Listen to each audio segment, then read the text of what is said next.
Online money ટ્રાન્સફરના હવે નિયમો બદલાશે. હવે ₹10,000થી વધુ મોકલવા પર લાગશે 1 કલાકનો બ્રેક. ઓનલાઈન ફ્રોડ રોકવા માટે આરબીઆઈનો નવો માસ્ટર પ્લાન. જો તમે પણ Google pay, phone pay, Paytm કે નેટ બેન્કિંગ દ્વારા ફટાફટ ઓનલાઈન પૈસા ટ્રાન્સફર કરો છો તો આ સમાચાર ખાસ તમારા માટે છે. ડિજિટલ પેમેન્ટના જમાનામાં વધતા જતા ઓનલાઈન ફ્રોડ અને સ્કેમને રોકવા માટે રિઝર્વ બેંક ઓફ ઇન્ડિયા હવે એક મોટું પગલું ભરવા જઈ રહી છે. આરબીઆઈના નવા પ્રસ્તાવ મુજબ જો તમે કોઈને પણ 10,000 કે તેથી વધુ રકમ ઓનલાઈન ટ્રાન્સફર કરો છો તો આ ટ્રાન્ઝેક્શન તુરંત જ પૂરું નહીં થાય. પેમેન્ટ સક્સેસફુલ થતાં પહેલાં 1 કલાકનો ટાઈમ ડિલે થશે, એટલે કે 1 કલાકનો હોલ્ડ. તમને પ્રશ્ન થાય કે સરકાર આવું કેમ કરી રહી છે?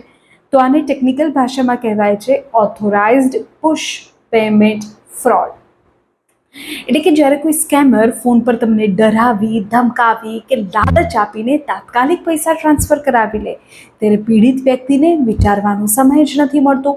અને આ 1 કલાકનો ગેપ ગ્રાહકને એ વિચારવાનો સમય આપશે કે તે જે વ્યક્તિને પૈસા મોકલી રહ્યો છે તે સાચી છે કે ખોટી. જો કંઈ ગડબડ લાગે તો આ જે કુલિંગ ઓફ વિન્ડો છે, આ જે 1 કલાકનો ગેપ પીરિયડ છે, એ દરમિયાન ટ્રાન્ઝેક્શન કેન્સલ પણ કરી શકાય છે. જો કે બેંક આ સુરક્ષા નિયમનું સ્વાગત કરી રહી છે, પણ સામાન્ય લોકો માટે કેટલાક અંશે અસુવિધા થઈ શકે છે. ફોર એક્ઝામ્પલ, તમે કોઈ દુકાને ગયા મોબાઈલ લેવા માટે. હવે મોબાઈલની કિંમત 10,000થી વધુ છે, તો પેમેન્ટ ક્લિયર થવા માટે દુકાને તમારે 1 કલાકની રાહ જોવી પડશે જો તમે ઓનલાઈન પેમેન્ટ કરો. હવે આવું થાય તો એ કોઈને ના ગમે, અને એટલે આ નિયમમાં થોડી ફ્લેક્સિબિલિટીની જરૂર છે.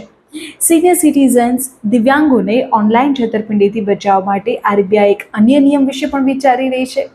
વરિષ્ઠ નાગરિકો દ્વારા થતા 50,000થી વધુના ટ્રાન્ઝેક્શન માટે ઘરમાં કોઈ વિશ્વસનીય વ્યક્તિની મંજૂરી ફરજિયાત બનાવવાનો પ્રસ્તાવ છે.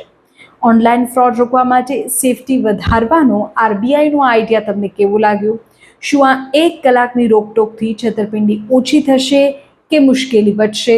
હજુ તો આ પ્રસ્તાવ છે, પણ શું તમને લાગે છે કે આ કુલિંગ ઓફ પીરિયડ 1 કલાકનો ગેપ એ નિયમ બનવો જોઈએ?